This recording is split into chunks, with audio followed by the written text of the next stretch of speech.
क्या आपको ऐसा लगता है कि आपके पूर्वज किन्हीं कारणों से कष्ट में हैं और नर्क की कठिन से कठिन यातनाएं भुगत रहे हैं? अगर ऐसा है तो आप 84 महादेव में 27वां स्थान रखने वाले श्री अनरकेश्वर महादेव मंदिर जाइए, जहां पर भगवान का सच्चे मन से पूजन अर्चन करने से 10,000 पीढ़ियों के पूर्वज को नर्क से मुक्ति मिल जाती है और वह शिवलोक में वास करते हैं।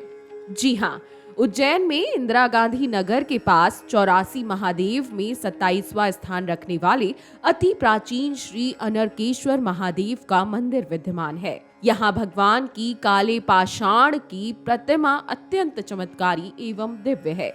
मंदिर के पुजारी पंडित रवि त्रिवेदी ने जानकारी देते हुए बताया कि श्री अनरकेश्वर महादेव की महिमा अत्यंत निराली है, जिनके दर्शन करने मात्र से ही नरक से मुक्ति मिल जाती है। यदि सच्चे मन से इनका पूजन अर्चन किया जाता है तो भक्तों को स्वप्न में भी नरक के दर्शन नहीं होते तथा 10,000 पीढ़ी के लोग शिवलोक में वास करते हैं। मंदिर के पुजारी ने आगे बताया कि मंदिर में भगवान श्री अनरकेश्वर की काले पाषाण की प्रतिमा के साथ ही श्री गणेश जी, पार्वती जी, हनुमान जी के साथ ही नंदी जी की प्रतिमा विराजमान है। वैसे तो मंदिर में प्रतिदिन भगवान का विशेष पूजन अर्चन, अभिषेक और महाआरती की जाती है, लेकिन कार्तिक मास में हजारों श्रद्धालु पितरों के मोक्ष की कामना को लेकर श्री अनरकेश्वर महादेव मंदिर पर दीप प्रज्वलित करते हैं। ऐसी मान्यता है कि कृष्ण चतुर्थी पर उपवास रखकर यदि भगवान का पूजन अर्चन किया जाता है तो मनुष्य 100 जन्म के पापों से भी मुक्त हो जाता है। इस मंदिर की एक पौराणिक कथा बेहद प्रचलित है। दरअसल एक बार भगवान शिव और माता पार्वती साथ बैठे थे। तभी भगवान शिव ने माता पार्वती को उज्जैन में विराजित ऐसे चमत्कारी शिवलिंग की कथा सुनाई थी, जिनके दर्शन वह पूजन करने मात्र से ही मनुष्य को कभी नर्क की प्राप्ति नहीं होती है। भगवान शिव ने माता पार्वती को बताया कि प्राचीन काल में एक राजा नीमी हुए थे, जिन्हें श्राद्ध के दिन दक्षिणा न देने पर सिर्फ नर्क के ऊपर से ले जाया जा रहा था।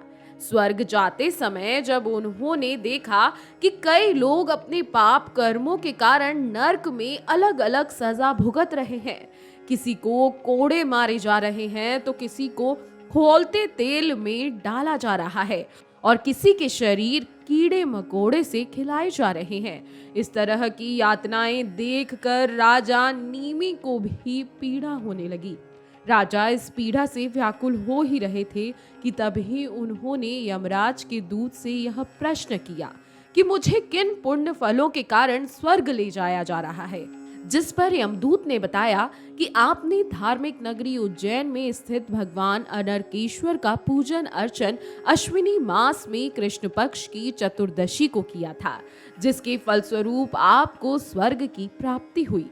राजा जब नर्क से आगे की ओर बढ़ने लगे तो पापियों ने उनसे विनम्र आग्रह किया कि महाराज आप यहीं पर रुक जाएं, क्योंकि आपके खड़े रहने भर से ही जो वायु हमें स्पर्श कर रही है वह हमें कई प्रकार की पीड़ाओं से मुक्ति दिला रही है। राजा इतने दयालु थे कि उन्होंने पापियों की यह बात सुनी और यमदूतों को इस बात से मना कर दिया कि वह उन्हें स्वर्ग ले जाएं, क्योंकि राजा की सोच थी कि जब मेरे खड़े रहने भर से ही लोगों को अच्छे आनंद की प्राप्ति हो रही है तो मैं अपना संपूर्ण जीवन यहीं पर त्याग सकता हूँ। लेकिन यमदूत राजा को साथ ले जाना चाहते थे। फिर भी राजा ने जब पापियों के उद्धार का उपाय पूछा तो यमदूत ने उन्हें बताया कि यदि आप अपने पुण्य फल सभी पापियों को दान कर दें तो इन सभी को इस नर्क योनि से मुक्ति मिल सकती है। भगवान श्री अनरकेश्वर के पुण्य प्रताप से राजा नीमी ही नहीं बल्कि नर्क में यातना भुगत रहे अनेकों लोगों को इस यातना से मुक्ति मिल गई। ये है बाबा अनरकेश्वर की कथा। कहा जाता है कि जो भी इस मंदिर के एक बार दर्शन कर लेता है उसे उसके सभी पापों से मुक्ति मिल जाती है और उसके पितृजन जो यातनाएं झेल रहे होते हैं उन्हें भी मुक्ति मिलती है तथा शिवलोक में वे वास करते हैं। वीडियो डेस्क जीवांजलि.com। अगर आपको हमारा ये वीडियो पसंद आया हो तो हमारे चैनल जीवांजलि को सब्सक्राइब करें